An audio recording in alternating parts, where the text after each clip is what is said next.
So we've all got them. We don't know where they started from. We don't know how to get rid of them. We don't know how we developed them. But ultimately, and most commonly, a lot of us don't know that we've actually got them. Have you figured it out yet? Yes, we are on the hunt to look at our bad photography habits.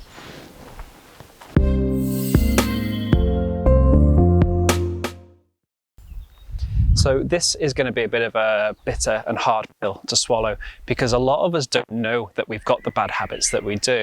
You know, we're all guilty of it, and it's only until somebody points it out to you that you actually realise you've been doing something wrong for a long time. So this is why we've done this video, is to actually discover a few popular or most common bad habits that photographers can pick up in their early days, so you can figure out how to actually get around them and act more like a professional.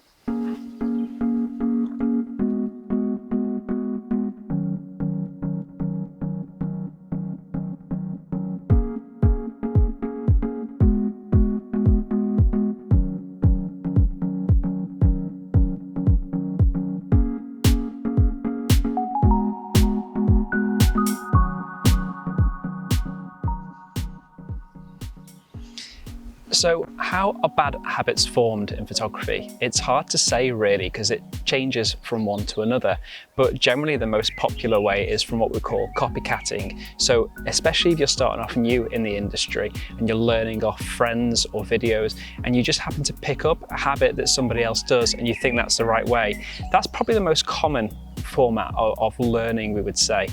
And we've discovered 5 particular bad habits that photographers do that we wanted to investigate in this video about how to get rid of them. Number 1, standing positions. You may not think of it until now really, but over many, many years, how you actually stand holding your camera can have a direct effect on your body. Whether it's leaning forward, twisting your hips, arching your head forwards and backwards, lots of different things like that over time can actually do a bit of damage to your body. So the best tips that we can offer in that instance would be, don't lean back on your standing leg. It's one of the biggest problems that you'll find that kind of can cause an injury over years. Instead, bring your legs a little bit further apart. Stand with your center of gravity right directly in the middle. With your center of gravity needing to stay between your feet, this will help you get a better balance and a sure footing, especially if you're a landscape photographer and you're always working on a bit of rocky terrain. The other thing is to learn is to not to squat down. It's so easily done, but it puts so much weight on your back, especially if you're carrying a bag, that it makes it so easy to fall over. Instead, kneel down and then lean forwards onto that leg, so you're spreading your weight a little bit further. But trust me, it will help you so much over the longer period of time. We'd always recommend to keep 2 hands on the camera at the same time as well. It just gives you a little bit more stability and a little bit more control, especially if you're using slow shutter speeds for any reason. It also gives you a little bit more control on the composition, and it looks a little bit more professional too.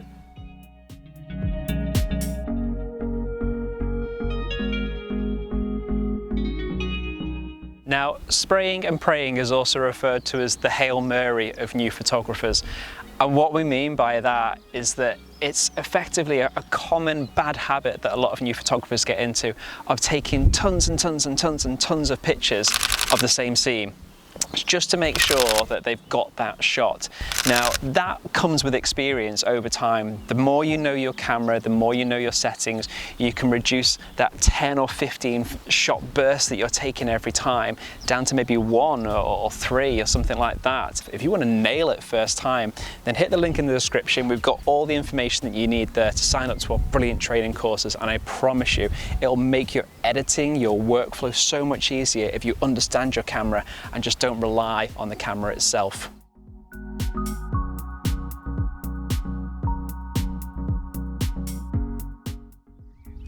The idea of big memory cards is fantastic. If you were to buy a smartphone and one had a memory capacity of 32 gigabytes and another one had one of 128 gigabytes, it's obvious which one you're going to choose.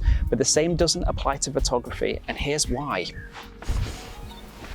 Corrupt memory cards can happen. It is unfortunately a downfall of technology. So imagine if you've got that 128GB card and you put it in your camera and you're photographing a wedding, and you get home and then for whatever reason the actual card itself is corrupt. You know, that is just an absolute disaster to your wedding potentially, that you may have lost all that respect from your client, that potential earnings, and obviously it's not going to do great for your self-confidence. So what else can you do?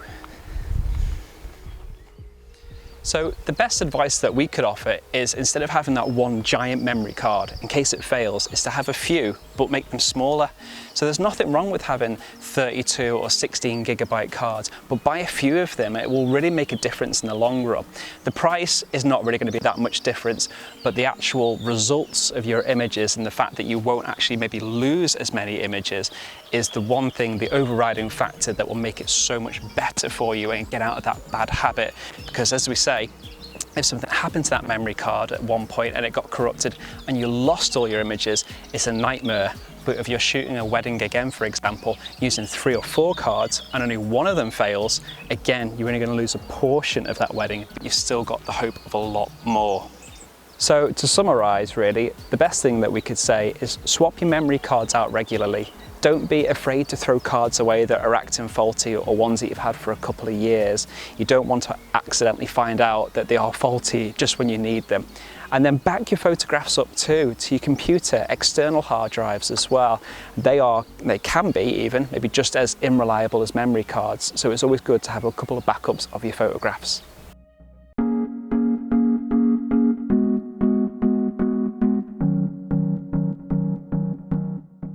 So this next one's easy. Don't zoom. Move. So this one again is aimed at the new photographer, but it is a bad habit that anyone and everyone can fall into with a camera. Now, granted, it's not always that easy to get close to your subject, especially in landscape photography. So it makes more sense to rely on your zoom, but where possible, it's much more advisable to move closer to your subject. It's going to give you lots of benefits. It will give you the option of being able to move around your composition a little bit easily if you're closer to it. It will give you a better image quality as opposed to relying on zooms. We all know that prime lenses are that slightly bit better quality than zoom lenses themselves. I know some people won't mind a half-baked version of a picture of the Empire State Building, for example, and that's fine. If you're okay with it, so are we. But if you really want to be a good photographer and have shots to be proud of, then move your feet. How many people have got successful from being lazy?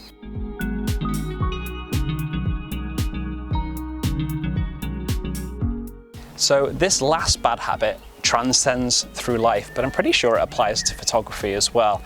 Ignoring advice is pretty much like losing the winning lottery ticket. You don't know when a good opportunity has passed you by. It is so important, especially in your early days, but by no means not at any other point either, but to listen to advice of others. This may be friends, maybe family. If you are going pro, it could be your clients as well. Have a listen to what people say. If you are going professional, for example, people that tell you they don't like this, they don't like that, or whatever it may be within your photography, or they kind of give you suggestions, listen to them, because ultimately they are your paying customer.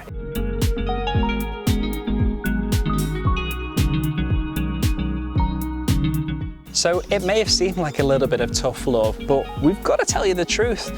You may be suffering from quite a few of these bad habits. You may have none of them at all, and that's fantastic, but it's not to say those are the only bad habits that you'll ever pick up as a photographer. If you know of more, if there's others that you experience, others that you've seen other photographers demonstrate, then let us know. Just drop us a link in the description below. Tell us what bad habits either you've overcome, things that you see that really, really annoy you. Just hit that subscribe button for any more videos. If you want to kind of be in touch and kind of find out when the next videos are coming out from iPhotography, hit the notification button as well. Until the next time, we'll see you soon.